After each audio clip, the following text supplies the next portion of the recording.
हरे कृष्णा राधे राधे दोस्तों, आप सभी का मेरे इस YouTube चैनल में हार्दिक स्वागत है। आषाढ़ मास के कृष्ण पक्ष की एकादशी को योगिनी एकादशी कहा जाता है। इस दिन भगवान विष्णु जी की विशेष रूप से पूजा उपासना की जाती है और उनके निमित्त व्रत और पूजा पाठ करने से वह भक्त की सभी मनोकामनाएं पूर्ण करते हैं। योगिनी एकादशी का व्रत करने से 88,000 ब्राह्मणों को भोजन कराने के बराबर पुण्य की प्राप्ति होती है। इस साल योगिनी एकादशी 2 जुलाई 2024 को पड़ रही है। तो दोस्तों, आज की इस वीडियो में मैं आपको योगिनी एकादशी की व्रत कथा का रसपान कराने जा रही हूँ। तो चलिए वीडियो शुरू करते हैं। अगर आपको हमारी ये वीडियो अच्छी लगी हो तो लाइक, शेयर और सब्सक्राइब करना ना भूलें और कमेंट बॉक्स में हरिओम अवश्य लिखें। तो चलिए वीडियो शुरू करते हैं। दोस्तों, सबसे पहले जान लेते हैं एकादशी तिथि कब से प्रारंभ हो रही है। एकादशी तिथि की शुरुआत 1 जुलाई को सुबह 10:27 से प्रारंभ हो रही है और इसका समापन 2 जुलाई की सुबह 8:41 पर होगा। जो 1 जुलाई की एकादशी है वह दशमी युक्त एकादशी है। इसीलिए आपको उदय तिथि की एकादशी यानी कि 2 जुलाई दिन मंगलवार को ही व्रत रखना चाहिए। वही सबसे उत्तम माना गया है। और व्रत का जो पारण है वो 3 जुलाई को सुबह 5:27 से लेकर सुबह के ही 7:11 के बीच आपको अपने व्रत का पारण करना चाहिए। इस एकादशी का व्रत करने से मोक्ष की प्राप्ति होती है, पापों का नाश होता है और पुण्य की बढ़ोतरी होती है। तो इस एकादशी पर सुबह आपको ब्रह्म मुहूर्त में जल्दी उठना चाहिए और उसके बाद भगवान विष्णु जी की विशेष रूप से पूजा उपासना करने के लिए पहले सबसे पहले गंगा जल मिले युक्त पानी से स्नान करें और फिर इसके बाद साफ सुथरे वस्त्र धारण करके सूर्य नारायण को जल दें।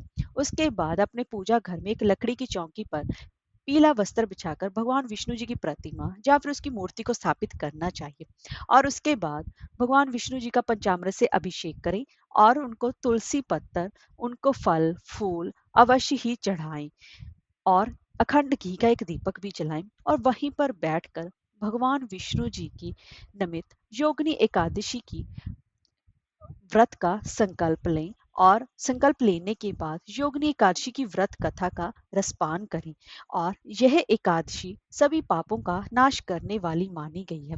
तो दोस्तों, अब मैं आपको योगिनी एकादशी की व्रत कथा का रसपान करा रही हूँ। एक बार महाभारत काल में धर्मराज युधिष्ठिर जी ने भगवान श्री कृष्ण जी से कहा कि हे त्रिलोकीनाथ, मैंने ज्येष्ठ मास के शुक्ल पक्ष की निर्जला एकादशी की कथा सुनी। अब आप कृपा करके आषाढ़ मास के कृष्ण पक्ष की एकादशी की कथा सुनाइए। इस एकादशी का नाम तथा महात्म क्या है, सो आप मुझे विस्तार पूर्वक बताइए। तब श्री कृष्ण जी ने कहा कि हे पांडु पुत्र, आषाढ़ मास के कृष्ण पक्ष की एकादशी का नाम योगिनी एकादशी है। इसके व्रत से सभी पाप नष्ट होते हैं। यह व्रत इस लोक में भोग तथा प्रलोक में मुक्ति देने वाला है। हे धर्मराज, यह एकादशी तीनों लोकों में प्रसिद्ध है। इसके व्रत से सभी पाप नष्ट हो जाते हैं और तुम्हें मैं पुराण में कही हुई एक कथा सुनाता हूँ, तुम ध्यान पूर्वक सुनना। अलकापुरी में स्वर्ग में कुबेर नाम का एक राजा था। वह शिव भक्त था। उनका हेममाली नामक एक यक्ष सेवक था जो पूजा के लिए फूल लाया करता था। हेममाली की विशाल लाक्षी नाम की एक अति सुंदर स्त्री थी। एक दिन वह मानसरोवर से पुष्प लेकर आया, किंतु कामासक्त होने के कारण पुष्पों को रखकर अपनी पत्नी के साथ रमण करने लगा। इस भोग विलास में उसे दोपहर हो गई।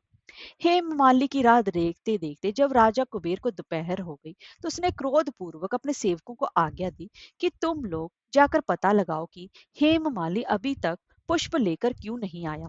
जब सेवकों ने उसका पता लगाया तो राजा के पास जाकर बताया कि हे राजन, वह हेममालिनी अपनी स्त्री के साथ रमन कर रहा है।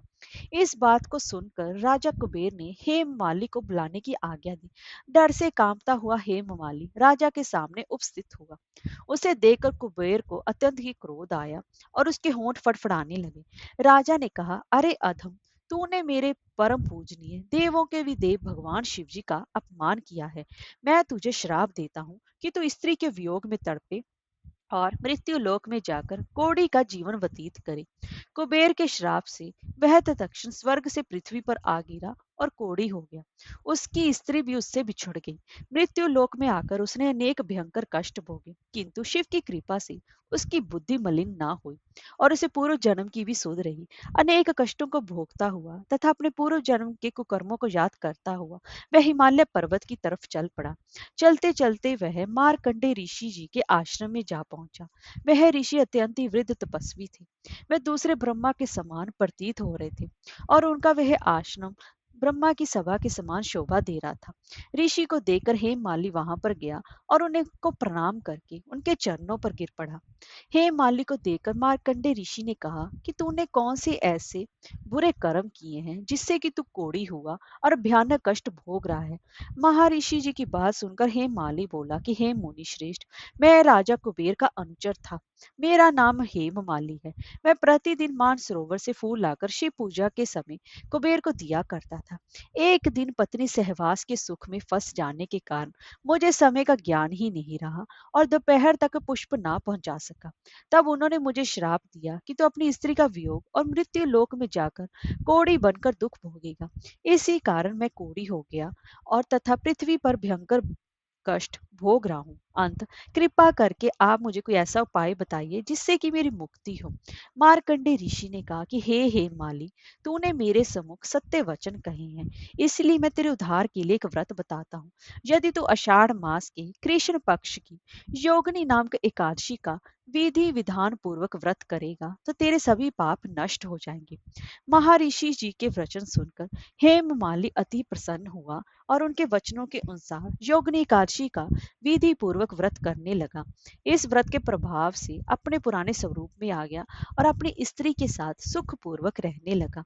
भगवान श्री कृष्ण जी ने कहा कि हे राजन, इस योगिनी एकादशी की कथा का फल 88,000 ब्राह्मणों को भोजन कराने के बराबर है। इसके व्रत से सभी पाप नष्ट हो जाते हैं और अंत में मोक्ष प्राप्त करके प्राणी स्वर्ग का अधिकारी बनता है। हरे कृष्णा, राधे राधे।